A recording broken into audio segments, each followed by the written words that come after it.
We shall overcome. We shall overcome. We shall overcome someday.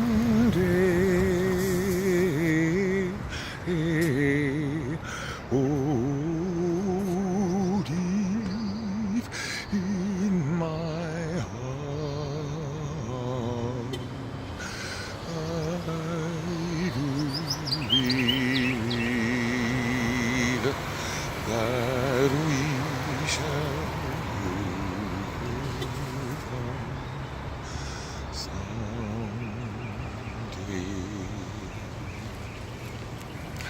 Good morning, everybody. I'm back.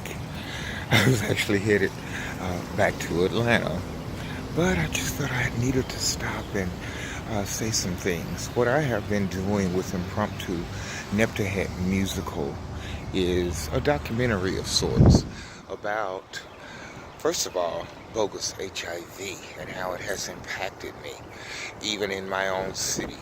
And so I have traveled the parks and whatnot, explaining all the issues that are happening with our people at this time.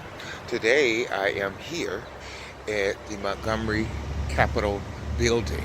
If you notice down this way, this street right here has quite a historic presence for this city, with all the marches and parades and whatnot going on.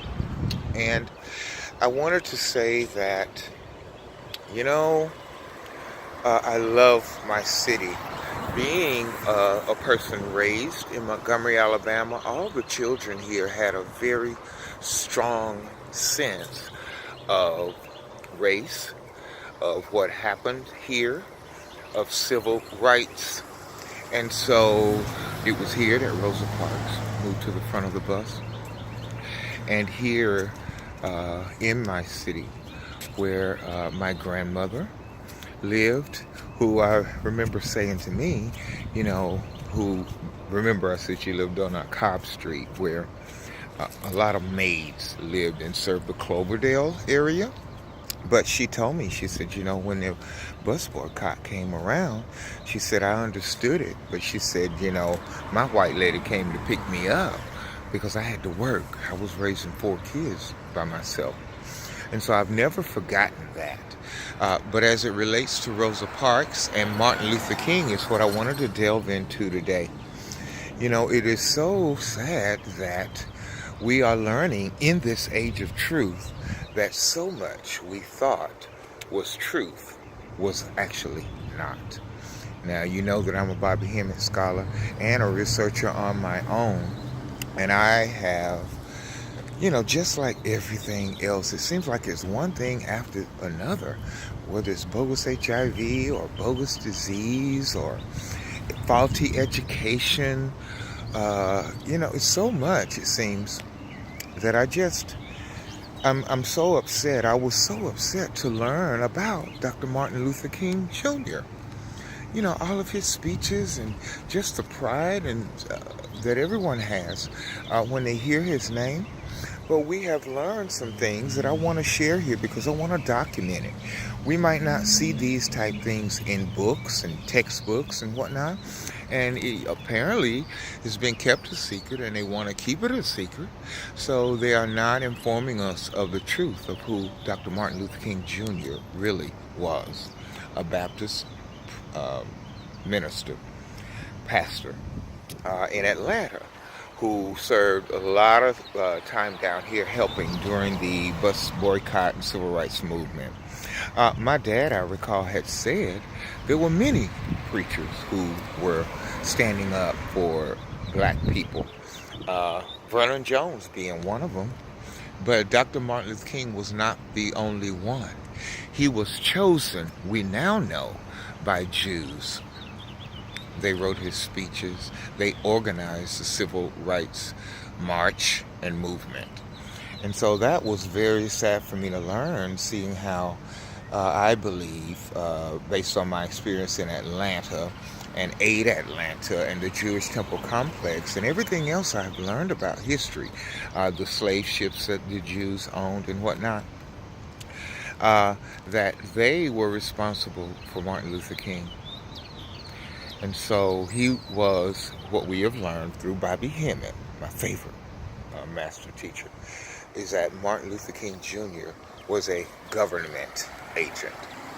And if you think about it, many of our own people don't even know about our real black scholars like Dr. Joseph Ben, Dr. Ben, excuse me for that, and all the other major black scholars, Stokely Carmichael, and many others who were very instrumental in the civil rights movement for black people.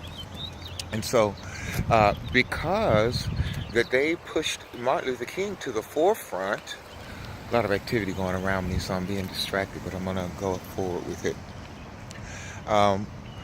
Pushing Martin Luther King to the front during a time when Malcolm X was all about fighting, which is more like me. I'm a warrior. I want to fight back. And other black people who we know about, but not as much as we do Martin Luther King Jr. And now to learn that he was a government agent. We've studied all about Jesse Jackson perhaps being involved in his assassination. Learning that your own people do things, sell out like Magic Johnson and bogus HIV for their own egos. And one thing that Kundalini does, it breaks down your ego like you would not believe. All the things that I was raised to love and want, a good education, a great job, education. I learned that all of those were deceptive, just like Martin Luther King Jr. And, it causes a certain amount of sadness when you really let that soak in and you think back to all of your life experiences. On that street I just showed you over there with the parades, they in this town, Alabama State and Tuskegee University used to rival. So on Thanksgiving, every year, it is tradition in Montgomery, if you're black, to go to the Turkey Day parade and then to the game later that day. And so my fondest memory of that street was my little sister, who was 15 years younger than me. But when she was 5, my mom dressed her like a turkey, made a costume dressed her like a turkey, and to stand there and see her on a float coming down that street is a very sentimental and powerful and lovely memory for me. However, we have learned so much about this city. On yesterday, I showed you the new construction going on by the Alabama riverboat. I asked my dad a little bit about his experience with that, and he said yes, in the 1800s, before the Civil War, slaves were auctioned down there.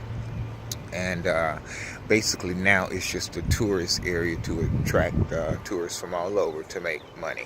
And then, of course, they have events on the riverboat itself, which I've never been on. Remember, I was invited to a high school celebration there, but I did not go.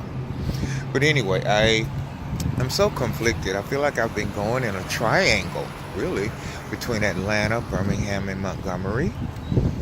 And here I am now, considering selling my home in Atlanta and moving back here.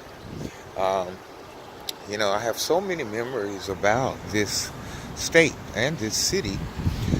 In Birmingham is where I did my bogus HIV 5-part presentation. It's also where I completed my second book. And so getting my book into the libraries and the difficulties with that, and then learning about Bessemer. Like most American cities, Bessemer in this state has the highest HIV infection rates, which for someone like me means wherever there are many black people, we are under attack. And so I went in there with such passion, and did a 5-part series there, starting at the Vulcan, moved down into the city, went over to my school, Birmingham Southern College, and then went out into Bessemer at the book event. And all of that was very fun, but it's just interesting that now I might be moving back here. I don't know what kind of job I'm gonna have because I can't go back to doing something that doesn't serve my soul and my spirit. And my soul and my spirit now, first of all, is about eliminating this illusion and getting up off this planet. But since I'm still here, I've got to have an excitement for life to move forward and find a way to make a healthy living. So I'll be coming back here and I'll be exploring ways to teach metaphysics and ancient history. I do believe that our children, unlike I was afforded and my generation, deserve to be empowered to know the truth of themselves. So if I can find a nook or a cranny to fit into and do that, that's what I am going to do. And I'm hoping that that'll work out. You know? Again, I feel I have a lot to offer. And I love people. I love our people. And we need to support and love each other. And I'm all about that. And I'm going to continue to do that.